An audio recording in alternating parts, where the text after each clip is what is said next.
Halo, apa kabar kalian semua? Semoga kalian dalam keadaan sehat. Sekarang kita masuk ke tema 5 dengan muatan pelajaran IPS. Disimak ya materi berikut ini. Kita akan mempelajari Kerajaan Islam Samudra Pasai. Kerajaan ini didirikan oleh Marasid yang bergelar Sultan Malik As-Saleh sekitar tahun 1267. Kesultanan Pasai juga dikenal dengan Samudra Darussalam atau Samudra Pasai. Adalah kerajaan Islam yang terletak di pesisir pantai utara Sumatera, kurang lebih di sekitar kota Lok Sumawe dan Aceh Utara, Provinsi Aceh, Indonesia. Dalam catatan Ibnu Battuta tersebut, Sultan Malik At-Tahir merupakan sosok pemimpin yang memiliki semangat tinggi dan mempelajari ilmu-ilmu Islam. Di puncak kejayaannya ini, Samudra Pasai menjadi pusat perdagangan internasional yang dikunjungi pedagang juga saudagar dari berbagai belahan dunia seperti Asia, Afrika, Cina maupun Eropa. Kerajaan Samudra Pasai juga menjadi pusat perkembangan agama Islam dan merupakan pemerintahan pertama di Indonesia yang menganut ajaran Islam. Nah, ini salah satu peninggalan Samudra Pasai. Pada zaman dahulu dirham tidak menggunakan kertas, karena itu dirham-dirham yang ada di kerajaan Samudra Pasai dibuat dari 70% emas murni, 8 karat tanpa campuran kimia, kertas dengan diameter 10 mm dengan 0,6 gram setiap koinnya. Ada 2 jenis dirham yang terletak, 1 dirham dan setengah dirham. Pada satu sisi dirham atau mata uang emas tersebut tercetak tulisan Muhammad Malik Al-Jahir, sedangkan di sisi lainnya terletak tulisan nama Sultan Al-Adil. Dirham banyak digunakan sebagai alat transaksi terutama tanah. Kemudian tradisi mencetak dirham emas menyebar ke seluruh Sumatera, bahkan hingga semenanjung Malaka sejak Aceh menaklukkan Pasai pada tahun 1524. Nah, sekarang Kesultanan Aceh. Kesultanan Aceh terletak di tepi selat Malaka yang beribu kota Kuta Raja, sekarang yang bernama Banda Aceh. Kabupaten Pidi Kesultanan Aceh berdiri pada abad ke-16 Masehi. Tokoh sejarah yang terkenal pada masa Kesultanan Aceh adalah Sultan Iskandar Muda. Sultan Iskandar Muda memerintah tahun 1636 sampai 1641 Masehi. Semasa pemerintahannya, Kesultanan Aceh mampu memperluas wilayah sampai semenanjung Malaya atau Johor, Pahang, dan Kedah. Nah, ini salah satu peninggalan Kesultanan Aceh, yaitu Masjid Raya Baitur Rahman Banda Aceh. Yang selanjutnya yaitu Kesultanan Demak. Kesultanan Demak mulanya merupakan sebuah kadipaten yang berada di bawah kekuasaan Kerajaan Majapahit. Ketika Kerajaan Majapahit runtuh, Demak lalu mulai memisahkan diri dengan ibu kota di daerah Bintoro dekat muara Sungai Demak. Kesultanan Demak merupakan kerajaan Islam pertama di Pulau Jawa.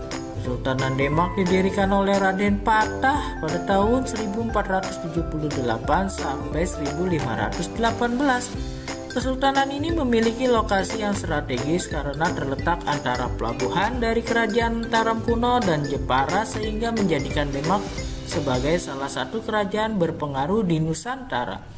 Daerah Kesultanan Demak meliputi yaitu Banjar, Palembang, dan Maluku serta utara Pulau Jawa. Kesultanan Demak mengalami kejayaan pada masa Sultan Trenggana, yaitu pada tahun berapa? 1521 sampai 1546. Nah, di sini gambaran foto yaitu Raden Patah. Yang selanjutnya yaitu Kesultanan Banten. Kesultanan Banten terletak di Provinsi Banten yang berada di ujung barat Pulau Jawa. Kesultanan Ageng Tirtayasa merupakan Sultan Banten yang memerintah pada tahun 1651 sampai 1683 Masehi. Pada masa pemerintahannya, Banten semakin maju. Siapa tadi Kesultanan Banten? Betul, yaitu Sultan Ageng Tirtayasa. Ini salah satu peninggalan Kesultanan Banten, yaitu Masjid Raya Banten. Yang selanjutnya yaitu Kesultanan Ternate Tidore. Kesultanan Ternate Tidore terletak di Kepulauan Maluku Utara. Tokoh sejarah yang terkenal pada masa Kesultanan Ternate Tidore adalah Sultan Babulah dan Sultan Nuku. Sultan Babulah memerintah tahun 1570 sampai 1583 Masehi. Sultan Babulah terkenal sebagai Raja 27 Pulau dan berhasil memajukan Kesultanan Ternate. Sultan Nuku pendiri Kerajaan Tidore pada abad ke-15 Masehi.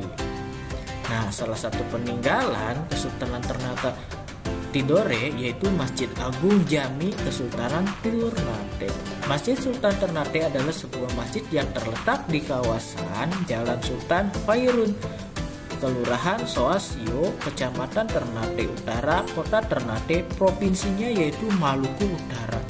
Masjid ini menjadi bukti keberadaan Kesultanan Islam pertama di kawasan Timur Nusantara ini. Yang selanjutnya yaitu Kesultanan Goa Talo. Kesultanan Goa dan Talo merupakan kerajaan kembar yang terletak di Provinsi Sulawesi Selatan. Kedua kesultanan ini terletaknya berdekatan. Tokoh sejarah yang terkenal pada masa Kesultanan Goa Talo adalah Sultan Hasanuddin. Sultan Hasanuddin merupakan raja yang sangat gigih dalam melawan penjajah. Dia tidak mau diajak bekerja sama dengan penjajah. Nah, peninggalannya apa? Benteng Fort Rotterdam. Peninggalan kerajaan Goa Talo yang wajib diketahui pertama yaitu Benteng Fort Rotterdam. Awalnya Benteng Fort Rotterdam ini bernama Benteng Ujung Pandang. Namun setelah bangsa Belanda berhasil menjajah daerah Sulawesi Selatan, nama Benteng Ujung Pandang diganti menjadi Benteng Fort Rotterdam. Nah, sekarang kita jawab yuk sama-sama pertanyaan di sini. Siapa raja pertama di kerajaan Cirebon? Ayo. Betul, yaitu Syarif Hidayatullah. Lalu lanjut. Di provinsi mana letak kerajaan Demak? Betul, yaitu Jawa Tengah. Lalu yang nomor 3. Di bawah ini merupakan peninggalan kerajaan Cirebon. Apa coba? Ada yang tahu? Betul, kereta Singa Barong. Lalu kerajaan Samudra Pasai didirikan oleh yang nomor 4 nih. Betul, Sultan Malik Al-Saleh. Lalu lanjut yang nomor 5. Kerajaan Samudra Pasai terletak di provinsi mana? Ayo. Betul, daerah Aceh. Nah, demikian materi. Dibaca-baca kembali buku kalian agar kalian semakin paham. Sampai jumpa di materi selanjutnya.